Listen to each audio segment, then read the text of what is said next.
Hello guys, welcome to एडुइपन्स। दोस्तों, आज हम लोग बाल विकास परियोजना पदाधिकारी यानी सीडीपीओ का जो 2018 में एग्जाम हुआ था उसका आज क्वेश्चन डिस्कशन करेंगे। और इसके बाद 2021 के लिए जो एग्जाम होने वाला है उसके लिए हम लोग मॉडल टेस्ट सीरीज शुरू करेंगे। आप लोग उसमें पार्टिसिपेट अवश्य कीजिएगा। इसके बाद उसका वीडियो डालना शुरू हो जाएगा। ठीक है, तो फिलहाल हम बात करते हैं 15/7/18 वाला जो एग्जाम हुआ था सीडीपीओ का, उसका क्वेश्चन। ठीक है, तो पहला क्वेश्चन है, रूस का सेंट पीटर्सबर्ग शहर किसके तट पर स्थित है? दोस्तों, इसका सही आंसर है ऑप्शन सी, बाल्टिक सागर। ठीक है, अगला क्वेश्चन है, निम्नलिखित में से कौन सा अंगूरी मदिरा पैदा करने वाला फ्रांस का एक प्रदेश नहीं है? दोस्तों, इसका सही आंसर है ससेन, ऑप्शन बी। दोस्तों, जो तीन ऑप्शन दिया हुआ है, बरगंडी, अल्सासे और सैम्पेन, यह तीनों देश प्रदेश जो है रूस का है, और यह जो है मदिरा पैदा करता है अंगूरी मदिरा यानी अंगूर से। ठीक है, और जो अंगूर से पैदा नहीं करता है वह है ससेन। ठीक है, अगला क्वेश्चन है, नामीबिया तट के साथ बहने वाली ठंडी जलधारा का नाम है? दोस्तों, नामीबिया तट के साथ बहने वाली ठंडी जलधारा का नाम है बेंगुएला जलधारा, ऑप्शन बी इसका सही है। अगला क्वेश्चन है, इराक का सबसे बड़ा अल्पसंख्यक समुदाय है? दोस्तों, इराक का सबसे बड़ा अल्पसंख्यक समुदाय का नाम है कुर्द, ऑप्शन डी सही है इसका। अगला क्वेश्चन है, ब्राजील के पठार के घास के मैदानों को कहते हैं? दोस्तों, ब्राजील के पठार के घास के मैदान को हम लोग कंपोस्ट कहते हैं, यानी ऑप्शन बी इसका सही है।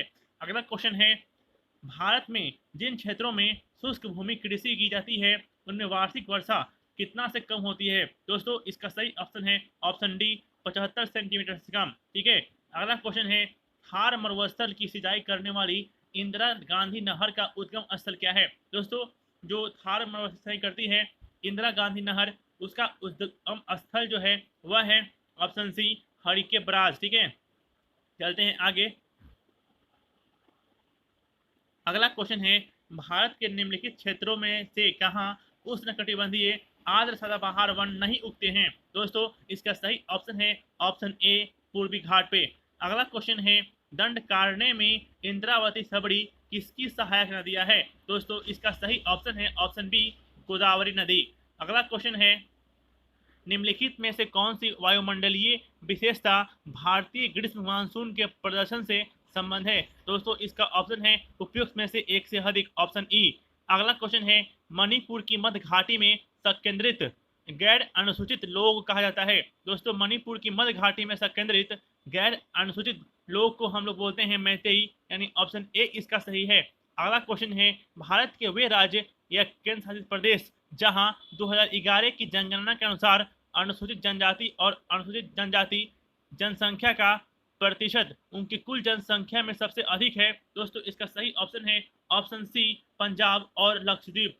पंजाब और लक्षद्वीप। ठीक है, अगला क्वेश्चन है, जवाहर सुरंग किसके नजदीक स्थित है?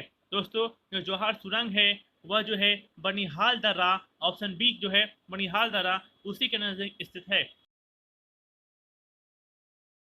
अगला क्वेश्चन है, निम्नलिखित में से बिहार का कौन सा भू आकृतिक खंड झारखंड के साथ अपनी सीमा साझा नहीं करता है? दोस्तों, इसका सही ऑप्शन है ऑप्शन डी, मिथिला मैदान। ठीक है, अगला क्वेश्चन है, भारत के 36 राज्यों या केंद्रशासित प्रदेशों में से 2011 की महिला साक्षरता दर के अनुसार बिहार का स्थान जो है ऊपर से कौन सा है? दोस्तों, इसका सही ऑप्शन है ऑप्शन ए, 35वां।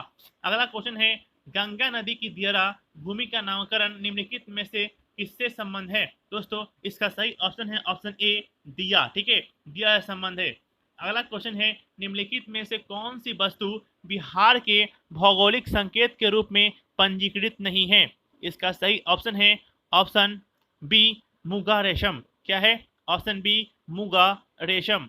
अगला क्वेश्चन है, बिहार में गंगा नदी में मिलने वाली सोन नदी का उद्गम स्थल है? दोस्तों, सोन नदी का जो उद्गम स्थल है वह है अमरकंटक पठार, ऑप्शन डी इसका सही है।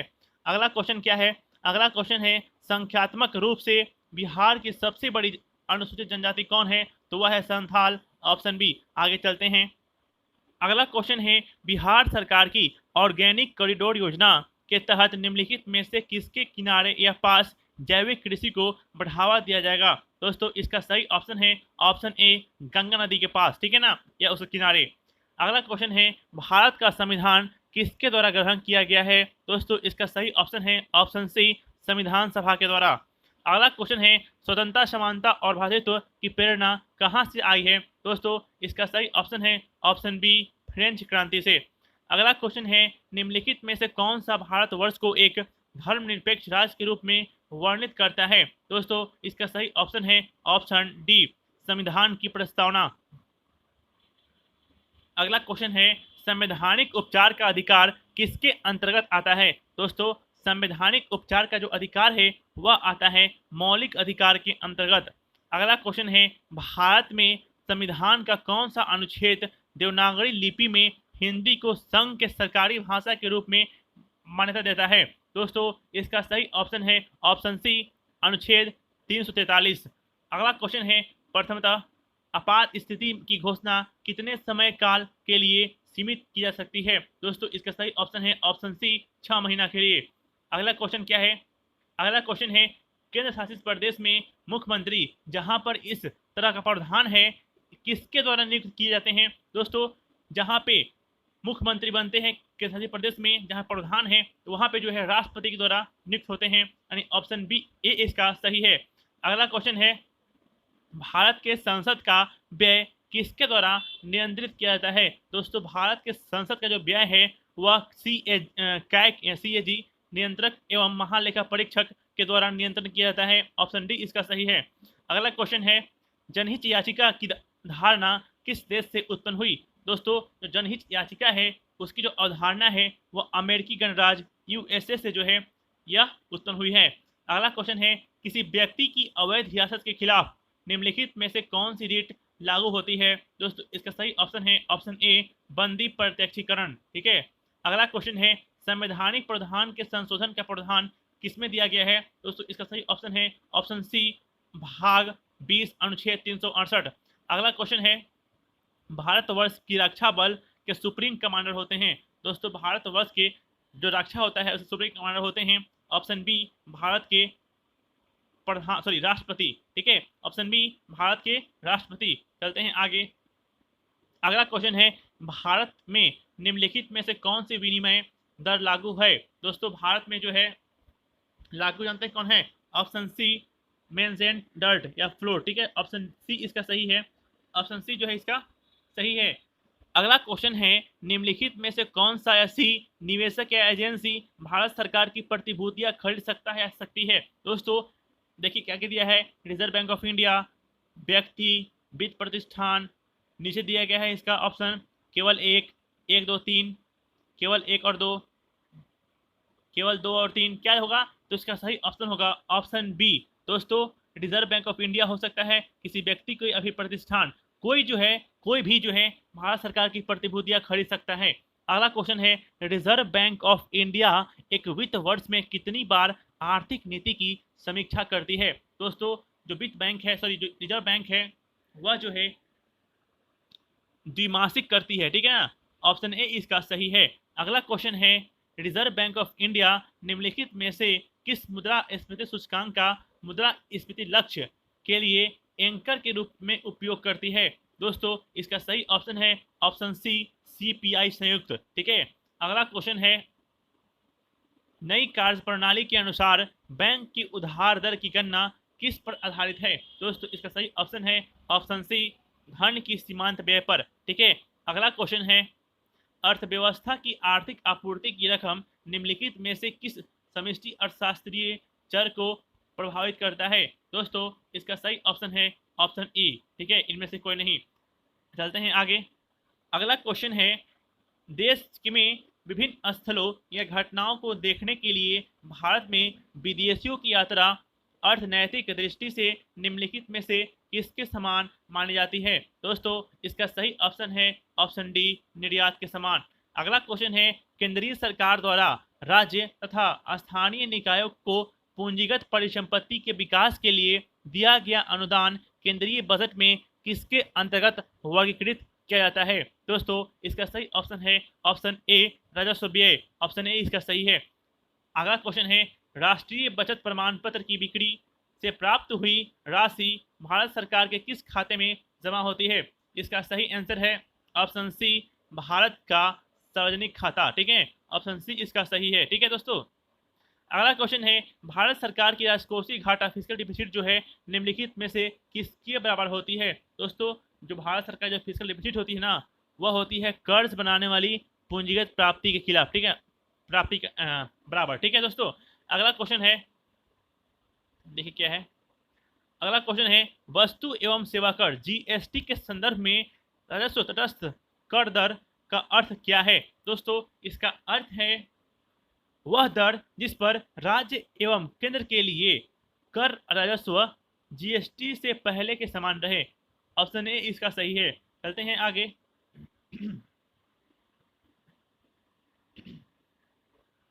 अगला क्वेश्चन है भारत में कृषि फसल वर्ष की अवधि होती है। दोस्तों, भारत में कृषि फसल वर्ष की जो अवधि होती है ना, वह होती है 1 जुलाई से 30 जून तक। ऑप्शन डी इसका सही है। अगला क्वेश्चन है देश में जनसंख्या के संदर्भ में बिहार राज्य का स्थान 2011 के जनगणना के अनुसार क्या है। दोस्तों, इसका सही ऑप्शन है ऑप्शन ए, तृतीय स्थान है।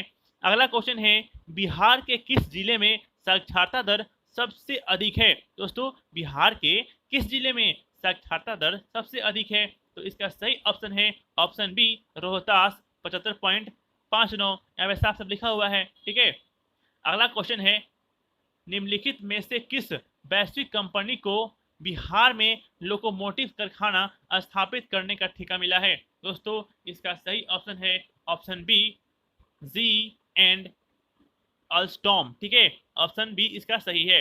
अगला क्वेश्चन है कपिलांश धातु उद्योग की स्थापना कहाँ हुई है। दोस्तों, कपिलांश धातु उद्योग की जो स्थापना है वह हुई है बक्सर जिला का राजपुर में। ऑप्शन ए इसका सही है। अगला क्वेश्चन है सुधा कोऑपरेटिव की स्थापना किस आईएएस अधिकारी ने की। इसका जो है स्थापना जो है रामचंद्र सिन्हा ने किए थे। ऑप्शन बी इसका सही है। अगला क्वेश्चन है बिहार में लीची उत्पादन है। दोस्तों, जो बिहार में जो लीची उत्पादन होता है वह भारत के उत्पादन का 74% होता है, यानी ऑप्शन सी इसका सही है। ठीक है, चलते हैं आगे। अगला क्वेश्चन है 1815 में प्रकाशित राजा राम मोहन राय की पहली पुस्तक का नाम क्या है। दोस्तों, राजा राम मोहन राय की पहली पुस्तक का नाम है तुहफत उल मुआहिदीन। ऑप्शन बी इसका सही है। ऑप्शन बी इसका सही है। अगला क्वेश्चन है फराजी आंदोलन के विरोध में 1893 में ढाका में तायूनी आंदोलन किसने चलाया था। इसका सही ऑप्शन है ऑप्शन डी, जौनपुर के किरामत अली, जौनपुर के किरामत अली। अगला क्वेश्चन है सर सैयद अहमद खां के सबसे कटु आलोचक कौन थे। दोस्तों, सर सैयद अहमद खां के सबसे कटु आलोचक थे, उनका नाम था जमालुद्दीन अफगानी।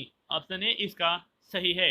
अगला क्वेश्चन है किसकी कानूनी समस्या समाधान हेतु महात्मा गांधी को 1893 में दक्षिण अफ्रीका बुलाया गया था। दोस्तों, इसका सही ऑप्शन है ऑप्शन डी, गुजरात के दादा अब्दुल्ला केस में। ठीक है, अगला क्वेश्चन है लॉर्ड कर्जन द्वारा किस वर्ष इंडियन यूनिवर्सिटीज एक्ट पारित किया गया था। दोस्तों, इसका सही ऑप्शन है ऑप्शन सी, यानी 1904 ईस्वी। ठीक है, अगला क्वेश्चन है बंगाल नाटक नील दर्पण का अंग्रेजी अनुवाद किसने किया था। दोस्तों, बंगाल नाटक नील दर्पण का अंग्रेजी अनुवाद जो है माइकल मधुसूदन दत्त ने किया था, यानी ऑप्शन डी इसका सही है, माइकल मधुसूदन दत्त। ठीक है, चलते हैं आगे।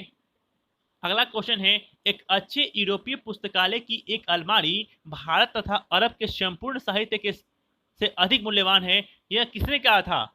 एक जो अच्छी यूरोपीय पुस्तकालय है वह भारत की और अरब की संपूर्ण साहित्य से अधिक मूल्यवान है, यह जो कोटेशन है वह किसने बोला था। तो यह बोला था टीबी मैकाले ने। ऑप्शन ए इसका सही है। अगला क्वेश्चन है पंजाब हिंदू सभा की स्थापना किस वर्ष हुई थी। दोस्तों, पंजाब हिंदू सभा की जो स्थापना हुई थी वह हुई थी 1909 में। ऑप्शन बी इसका सही है। अगला क्वेश्चन है किस प्रदेश के ग्रामीण क्षेत्रों में एका आंदोलन चलाया गया था। दोस्तों, एका आंदोलन जो है अवध के क्षेत्र में चलाया गया था। ऑप्शन डी इसका सही है। अगला क्वेश्चन है खान अब्दुल गफ्फार खान द्वारा प्रतिस्थापित खुदाई खिदमतगार को किस नाम से जाना जाता है? दोस्तों इसका सही ऑप्शन है ऑप्शन डी, रेड शर्ट्स। ठीक है, अगला क्वेश्चन है, जमींदारों द्वारा कृषक के से मांगे गए बेगार या अवैध उपकर को किस नाम से भी जाना जाता था? दोस्तों इसका सही ऑप्शन है ऑप्शन ए, वेथी। ठीक है, अगला क्वेश्चन है, पुनः याद रखें अब यह झंडा लहरा गया है, यह कभी भी झुकना नहीं चाहिए जब तक एक भी भारतीय पुरुष, महिला या बालक भारत में जीवित रहे। यह किसने कहा था? दोस्तों यह जो कोटेशन है यह कहे थे, लाहौर में कहे थे जवाहरलाल नेहरू ने। ऑप्शन बी इसका सही है। अगला क्वेश्चन है, मैं जहां भी हूं जगदीशपुर वही है, यह किसने कहा था? तो यह कहे थे बाबू कुंवर सिंह ने। ऑप्शन सी इसका सही है। ठीक है, चलते हैं आगे। अगला क्वेश्चन है, बिरसा मुंडा के अनुयायी उन्हें किसका अवतार मानते थे? इसका सही ऑप्शन है ऑप्शन बी, धरती अब्बा का। ठीक है ना।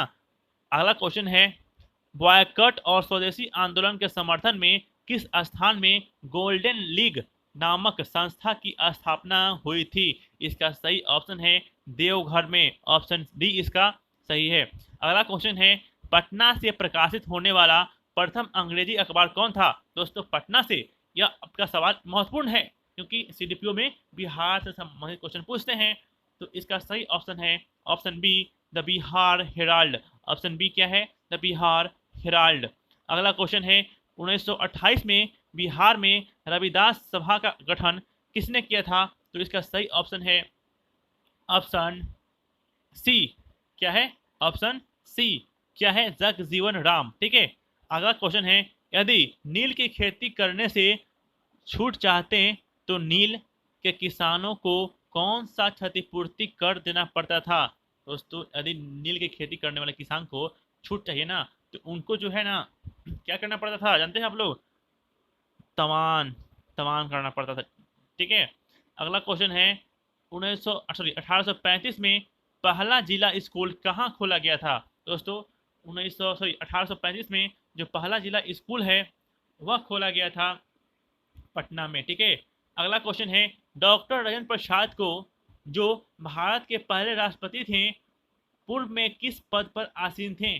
दोस्तों इसका सही ऑप्शन है ऑप्शन बी, यानी पटना नगर पालिका के चेयरमैन थे। ठीक है, पटना नगर पालिका के चेयरमैन। ऑप्शन बी इसका सही है। अगला क्वेश्चन क्या है?